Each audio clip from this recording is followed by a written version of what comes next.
Very excited about the victory. It's great to be able to go on the road in the SEC and get the win. I think Kentucky did a fantastic job tonight. My hat's off to Coach Phillips and his team. But I'm also pleased with our team to do what they had to do to win the ball game. And a lot of big plays had to be made, and then we had to play good down the stretch in order to win it. And so again, very thankful and pleased with the victory.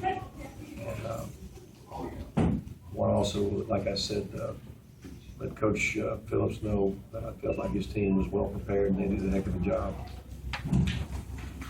Or do you feel like they were better prepared than you thought they would be, considering what you had seen? No, because I know Coach Phillips is a very good coach. Their staff is very sharp. I think that they have played, much better at home than they've played away. So I knew them being home was going to be a factor. A lot of times when you do play young guys, they tend to play better when they're at home. And I expected them to be well prepared, and they were. Mark, you don't seem overly enthused with the win. Just overall, how do you feel like the guys played? I felt like we played good enough to win, and I'm thankful we won, and I'm happy we won. Coach, people like to score compare and that kind of thing. Obviously Florida had a big win.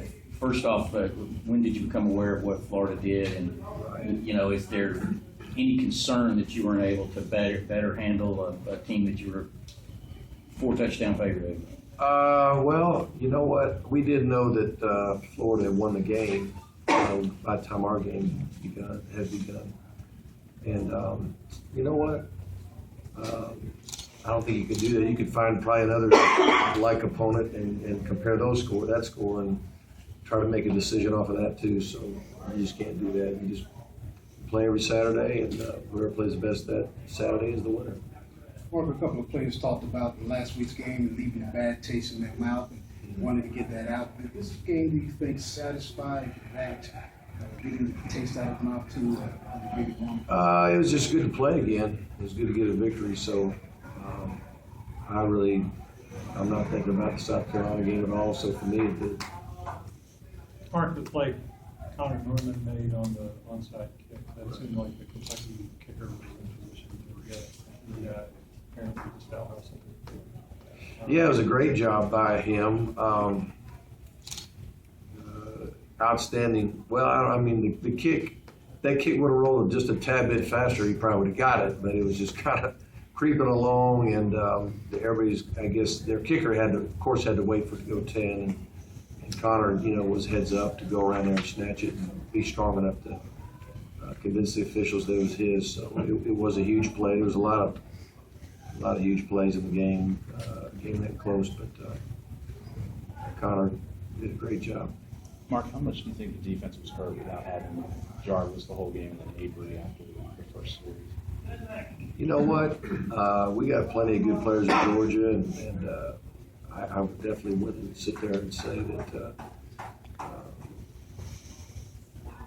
because Jarvis wasn't there, we didn't play a certain way on defense. We got to play good regardless of who's in there. So,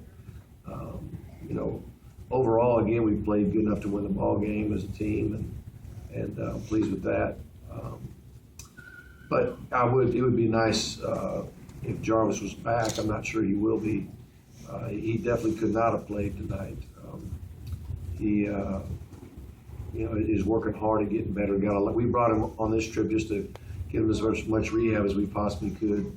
We knew it was going to be a long day today, and so we had time to make sure he got some good treatment with Ron Corson, our head of sports medicine. And so could he play today? No. Will he be able to practice Monday? I hope so, but I'm not even sure of that.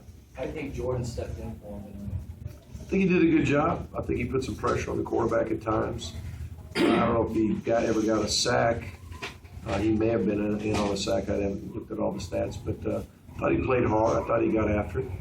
I don't think there was any major issues with him as far as assignments. There really hasn't been all year long. He's really a pretty sharp kid, and tends to do things the way he's coached, so I think he played well.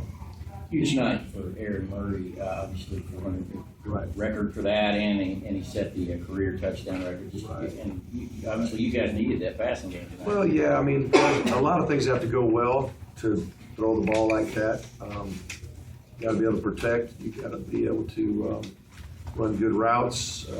You got to be able to put the ball in the money and catch it.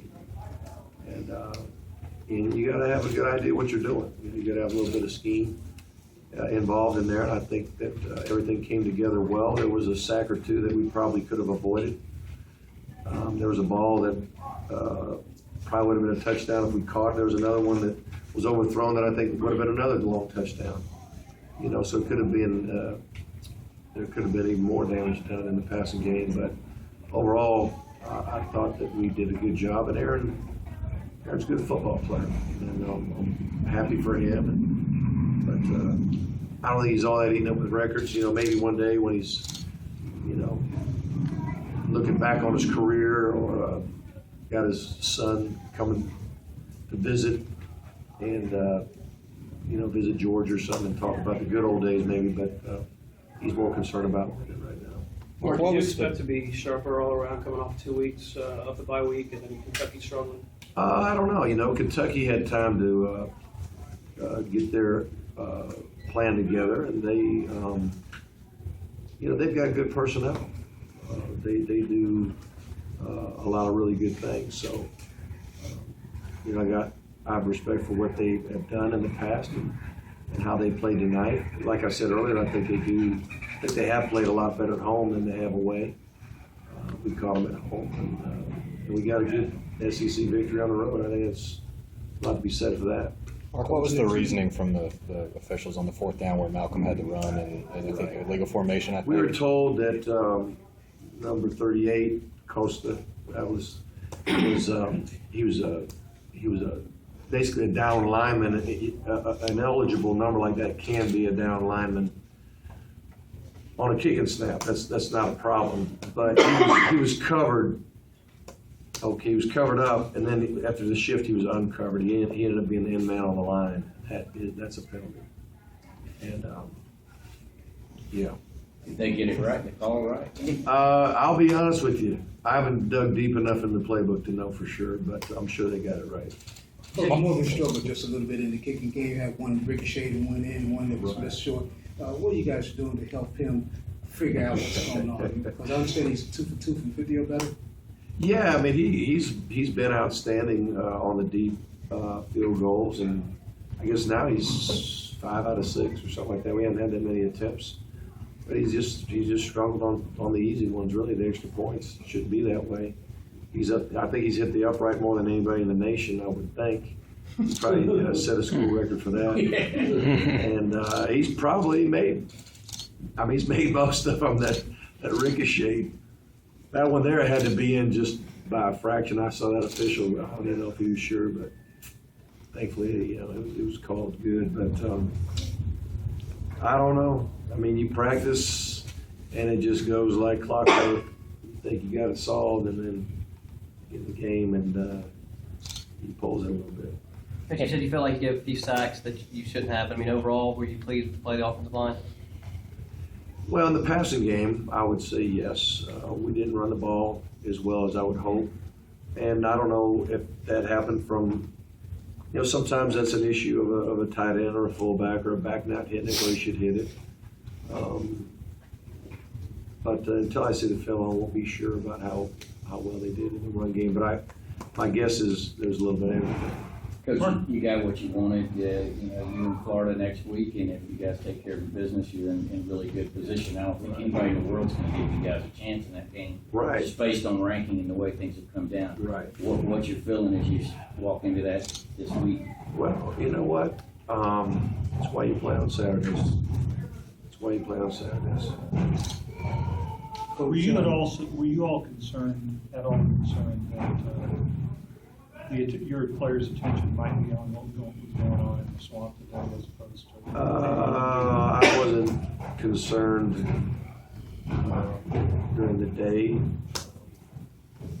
like I said, I don't think you can keep that kind of secret from anybody. If I would have tried to mandate that no one watches the game or no one says anything about the game, I just don't know if that could have been done just with the way things are. I mean, you could have been driving in, coming off the bus, and somebody's mom or some could have said something on the way in, So I didn't sit there and try to dictate or mandate anything in regard to whether they're going to watch the game or not.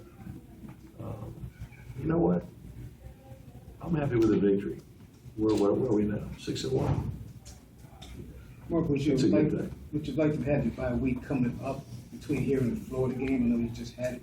A lot of times, coaches like to have as much time as possible to prepare for a big game such as Florida. Oh, I don't know. I think I think we'll be fine. I mean, Florida played a game, we played a game. I think both teams got the same situation. Right? Were there any known injuries that might keep a guy out next week as Barber or somebody else? Right. Well, Avery's ankle would be the biggest question right now. I would think everybody else would recover from what I've heard. I think everybody else will be okay. Coach, with the big nights from Murray, there were also big nights from King and Mitchell. Can you talk about the play of the receivers tonight? Right. Well, Tavares played exceptionally well. That first touchdown he caught, I really thought Murray had overthrown him when he let it go. But he just hit the afterburners and got it. Caught on the dead run, and it was a beautiful play. And again, that was another, we ran that play. We called that play earlier in the night, and it was a little kind of a hook and go. But if Murray noticed it was a one high safety or a 3 deep type look, he was going to wave it off and then work the backside curl flat, which he hit Malcolm Mitchell on. There was a play earlier in the game, called the exact same play, and then we called it later on, and then they stayed in their quarters coverage, which we felt like when we were in that little curl flat play, we might get the safety to try to jump the route, which he did. And so Murray did a good job of not only making that play happen, but when we called it earlier, he recognized that it was against a bad look, and he didn't give it away. Because you can call a play like that, even if you work the backside and you still keep that hook and go on, somebody upstairs is going to see it. It probably won't be good for the rest of the game, but Murray did a good job of waving it off and not showing it until it was the right coverage. Last question? Okay. Thanks, folks.